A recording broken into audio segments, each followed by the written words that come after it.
दर्शकों को मेरा नमस्कार। I Rimesh Dabral welcome you all to asset classes and I hope you are all doing great. तो रिसेंटली क्या हुआ है, यूएसए के प्रेसिडेंट जो बाइडन ने नॉमिनेट किया है मास्टर कार्ड के एक्स सीईओ अजय बांगा ने, ठीक है, फॉर वर्ल्ड बैंक प्रेसिडेंटशिप। ठीक है, तो ये बहुत ही बड़ी न्यूज़ है स्पेशली फॉर ऑल इंडियंस, क्योंकि हमें प्राउड होना चाहिए कि Ajay Banga is an Indian origin person. ठीक है, हालांकि उन्होंने अब यूएसए की सिटीजनशिप ले ली है, बट स्टिल ये एक इंडियन ओरिजिन के वो है। और आपने देखा ही होगा कि इंडियन ओरिजिन के जो लोग हैं वो बहुत डोमिनेट कर रहे हैं बड़ी बड़ी कंपनीज़ को ऑल अराउंड द वर्ल्ड। और अब फाइनली जो वर्ल्ड बैंक के प्रेसिडेंट होंगे वो भी क्या होंगे, इंडियन ओरिजिन के रहने वाले हैं। ठीक है, तो जो बाइडन ने क्या बोला है अजय बांगा के बारे में वो देख लेते हैं।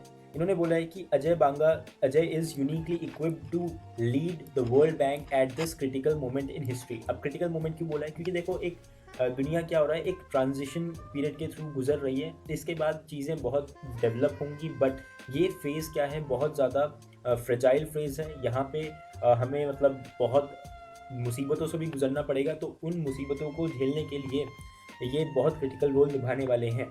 ठीक है, तो यहाँ पे आगे बोलते हैं कि इनके पास 3 डेकेड्स का एक्सपीरियंस है building and managing successful global companies का। ठीक है, मैं अभी आपको इनकी शॉर्ट टाइमलाइन जब दिखाऊंगा तो आपको दिखेगा कि इन्होंने बहुत सारी कंपनीज, बड़ी बड़ी कंपनीज में काम किया है, और कहीं कहीं पे इन्होंने 13 साल भी काम किया है। ठीक है, तो इन्हें एक्सपीरियंस है। ठीक है, इन्वेस्टमेंट टू डेवलपिंग इकोनॉमीज़, मतलब कि इन्होंने इन्वेस्टमेंट लाया है डेवलपिंग इकोनॉमीज़ की तरफ। ठीक है, उसके बाद इन्होंने अपना जो ट्रैक रिकॉर्ड है वो प्रूव किया है लोगों को मैनेज करने में और सिस्टम्स को भी मैनेज करने में। इन्होंने ग्लोबल लीडर्स के साथ पार्टनरशिप करके रिजल्ट्स डिलीवर किए हैं। ठीक है, तो क्या है, आगे लास्ट में ये भी बोलते हैं कि इनके पास एक यूनिक पर्सपेक्टिव है, क्योंकि ये एक डेवलपिंग नेशन के सिटीज़न रहे हैं और वहाँ पे पैदाइश हुई है इनकी। तो ये नए पर्सपेक्टिव के साथ आएंगे और इन्हें पता रहेगा कि एक डेवलपिंग इकोनॉमीज़ किन चैलेंजेस को फेस करती है और उन चैलेंजेस को कैसे हम टैकल कर सकते हैं। ठीक है, तो ये तो बोला है हमारे प्रेसिडेंट जो बाइडन ने। फिर देखिए, इनसे पहले हम बात कर लेते हैं कि जो वर्ल्ड बैंक के प्रेसिडेंट हैं जो रिज़ाइन करने वाले हैं, डेविड मालपास। ठीक है, तो ये भी क्या है, 1 साल पहले ही ये क्या कर रहे हैं, रिज़ाइन दे रहे हैं। इनका 5 साल, हर किसी का जो प्रेसिडेंट बनता है वर्ल्ड बैंक में उनका 5 साल का टेन्योर होता है, बट ये क्या कर रहे हैं, इनका जो टेन्योर था अगले साल ख़त्म होने वाला था, बट ये 1 साल पहले ही रिज़ाइन कर रहे हैं टू परस्यू न्यू चैलेंजेस। ठीक है, मतलब ये अब दूसरी कंपनीज में काम करना चाहते होंगे। ठीक है, या फिर कुछ भी वो होगा, इनको आगे और भी एक्सप्लोर करना होगा, इसीलिए ये रिज़ाइन कर रहे हैं। ठीक है, ऐसा इनका कहना है। बट ये अभी लास्ट ईयर भी क्या हुआ था कि सितंबर में ये कंट्रोवर्सी में आ गए थे, क्योंकि इन्होंने पब्लिकली एक्नॉलेज करने से मना कर दिया था कि फॉसिल फ्यूल्स को बर्न करने से क्या होता है, ग्लोबल वार्मिंग हो रही है। ठीक है, तो इसकी वजह से जो क्लाइमेट एडवोकेट्स हैं या फिर जिन्हें बोलते हैं क्लाइमेट चेंज एक्टिविस्ट, ठीक है, वो इनका रिज़ाइन मांग रहे थे। तो फाइनली उनकी इच्छा भी पूरी हो गई है, बट मुझे ये नहीं पता कि इन्होंने उनके दबाव में आके रिज़ाइन दिया है या खुद के उसकी वजह से रिज़ाइन दिया है। ठीक है, तो अब देखते हैं आगे। तो जो अजय बांगा है, मिस्टर अजय बांगा, वो इंडिया में पुणे में पैदा हुए थे। ठीक है, 10 नवंबर 1959 को। ठीक है, और इनके जो फादर थे वो लेफ्टिनेंट जनरल रिटायर्ड है फ्रॉम इंडियन आर्मी। ठीक है, तो काफ़ी ज़्यादा हाई रैंक में थे।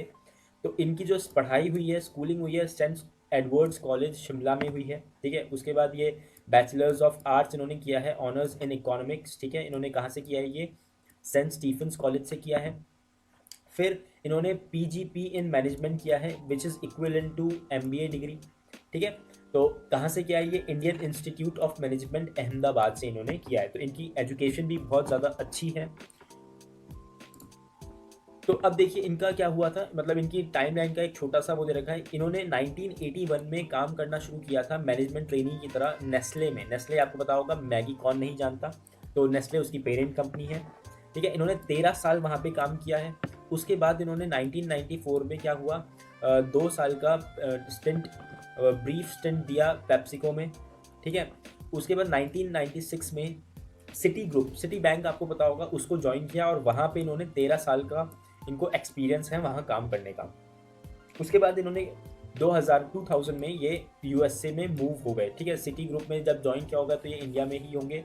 उसके बाद ये 2000 में ये यूएसए मूव हो गए और 2007 में ये यूएस सिटीजनशिप इन्होंने एक्सेप्ट कर ली। ये देख के बड़ा दुख होता है मुझे, ठीक है ना, क्योंकि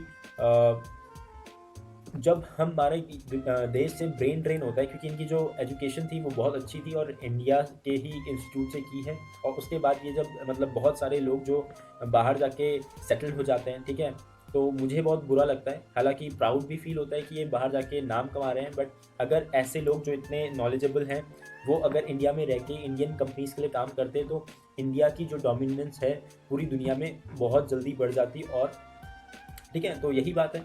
उसके बाद इन्होंने क्या किया, 2009 में मास्टर कार्ड के लिए क्या बने, ये president and chief operating officer, और उसके बाद सीईओ भी इनको बना दिया गया, ठीक है।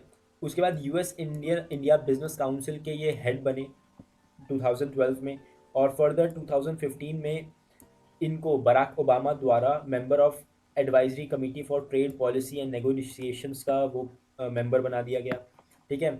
और 2016 में इनको पद्मश्री भी दिया गया इंडिया द्वारा। ये है फोर्थ हाईएस्ट सिविलियन ऑनर, ठीक है।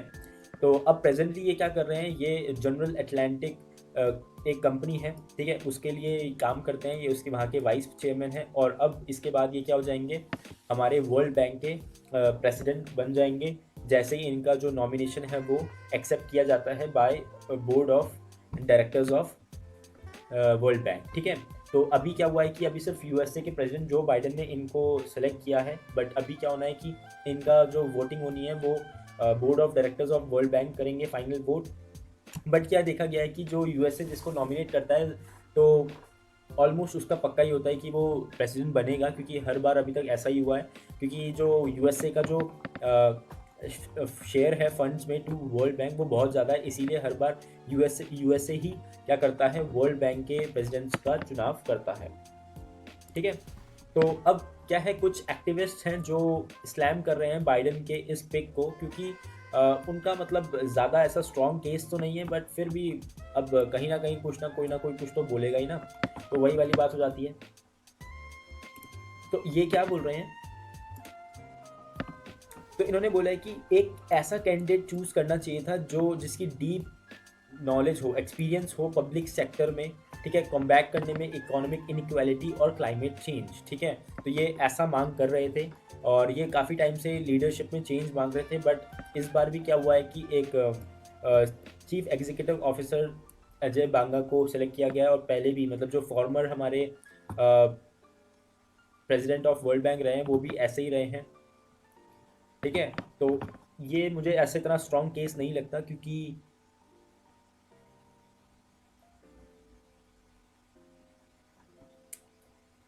काम तो सिर्फ जो इकोनॉमिक्स में बहुत अच्छा होगा वही वर्ल्ड बैंक को संभाल पाएगा, ठीक है। तो चलिए, इनका भी अपना वो है। तो देखिए, अब फाइनली मैं यार बताना चाहता हूँ, देखो जो वर्ल्ड के जो सबसे मेजर इकोनॉमी के जो वो हैं, ठीक है, संभालने वाले जो कंपनीज हैं, उन सब के अगर आप देखेंगे तो इंडियन ओरिजिन के सीईओज ही हैं। जैसे यहाँ पे अल्फ़ाबेट है, ठीक है, अल्फ़ाबेट क्या है, जो गूगल की पेरेंट कंपनी है, उनके सीईओ कौन है, सुंदर पिचाई, ठीक है। तो अल्फ़ाबेट आपको पता होगा, गूगल के बिना तो आजकल दुनिया चलती नहीं है। फिर माइक्रोसॉफ्ट, ठीक है, लैपटॉप्स कंप्यूटर्स वगैरह इंडिया में मैक्सिमम जो लैपटॉप्स और कंप्यूटर्स हैं वो माइक्रोसॉफ्ट विंडोज़ के बिना चलते ही नहीं है। उसके भी जो सीईओ हैं वो सत्या नडेला इंडियन ओरिजिन के हैं, ठीक है। उसके बाद शांतनु नारायण एडोब के हमारे वो हैं सीईओ। देखिए एडोब, अब आपने बहुत ज़्यादा सुना होगा, क्योंकि लैपटॉप्स में एडिटिंग वगैरह के लिए, चाहे वो पीडीएफ की, फ़ोटोज़ की या वीडियो की एडिटिंग हो, ठीक है, एडोब प्रीमियर बहुत अच्छा वीडियो एडिटर है, ठीक है। वो सब क्या है, एडोब के बिना चल नहीं सकता, ठीक है। तो उसके भी सीईओ शांतनु नारायण, ये भी इंडियन ओरिजिन के। फिर आईबीएम आपने सुना होगा, ज़्यादातर मैंने तो अप्लायंसेस वगैरह में सुना है आईबीएम का नाम, तो इसके भी सीईओ अरविंद कृष्णा है, ठीक है। फिर आगे भी देखेंगे, जो माइक्रॉन टेक्नोलॉजी है, ये आपने शायद ना सुना हो, क्योंकि माइक्रॉन टेक्नोलॉजी डायरेक्टली हमारी लाइफ से जुड़ा नहीं है। ये ऐसे प्रोडक्ट्स को मैन्युफैक्चर नहीं करता जो डायरेक्टली हम यूज़ करें, ठीक है। तो बट इसके भी जो सीईओ है वो है संजय मेहरोत्रा, सॉरी।